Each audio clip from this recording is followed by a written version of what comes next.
Gusto ko lang pong itanong, naayon po ba sa Biblia ang isang pag-oopera sa isang tao, lalo na po ang craniotomy?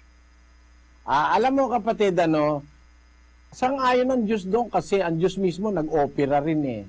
Basahin natin ang Henesis Kapitulo 2 at versikulo 21. At hinulugan ng Panginoong Diyos ng di kawasang himbing ang lalaki at siya'y natulog at kinuha ang isa sa kanyang mga tadyang at pinapaghilom ang laman sa dakong yaon. At ang tadyang na kinuha ng Panginoong Diyos sa lalaki ay ginawang isang babae at ito'y dinala niya sa lalaki. At sinabi ng lalaki, ito nga'y buto ng aking mga buto at laman ng aking laman. Siya'y tatawaging babae sapagkat sa lalaki siya kinuha. Kita mo kapatid, di ba ang Diyos yan nag-opera unang-una and the product of that operation is Eve.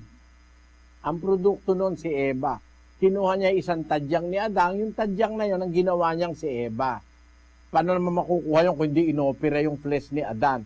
Kaya ang sabi sa Biblia, pinaghilom. Ibig sabihin, iniwa ng Diyos yun, no? Pinaghilom ang laman sa dakong yaon na pinagkuhanan niya ng tadyang ni Adan para gawin niya si Eva.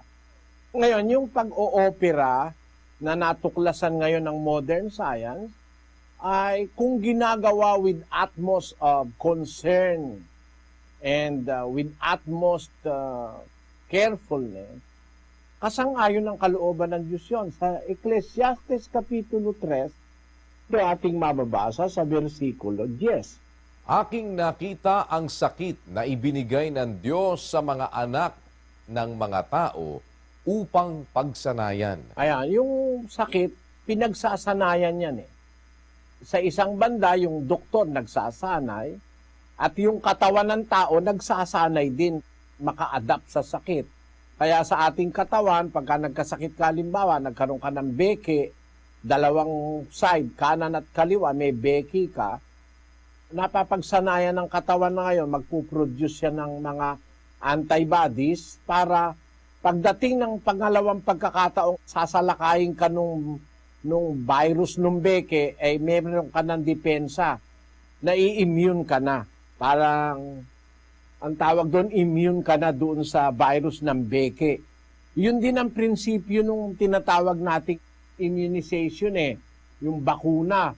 Binalagyan ka na nung virus para mag-produce na yung katawan mo ng antibodies para pagdating nung malakas na virus o bacteria ay meron ka ng panlaban. Yan ang mga tinatawag sa medisina na similia similibus curantur. Yan termino ng mga doktor yan saka ng mga siyentipiko Similia similibus curantur. Ibig sabihin, yun ang ideya ng tinatawag natin na vaccination. Yan kasi bunga ng pag-aaral ng mga tao. Ngayon, kung ang tinatanong mo kapatid, yung craniotomy, which is a delicate operation, pwede rin yun kasi doctors will not do that kung wala naman chance of survival. Di ba?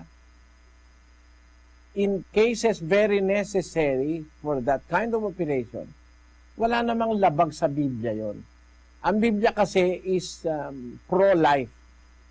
Ito'y nasa panig ng buhay. Yun din naman ang pinapractice ng medicine to save life.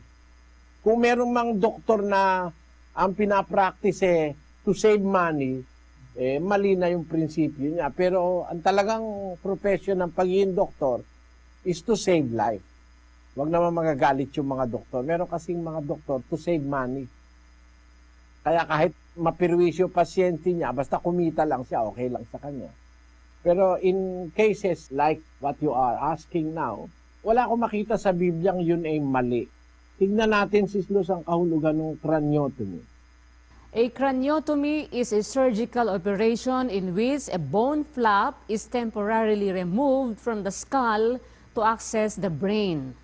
Craniotomies are often a critical operation performed on patients suffering from brain lesions or traumatic brain injury, TBI, and can also allow doctors to surgically implant deep brain stimulators for the treatment of Parkinson's disease. epilepsy, and cerebellar tremor.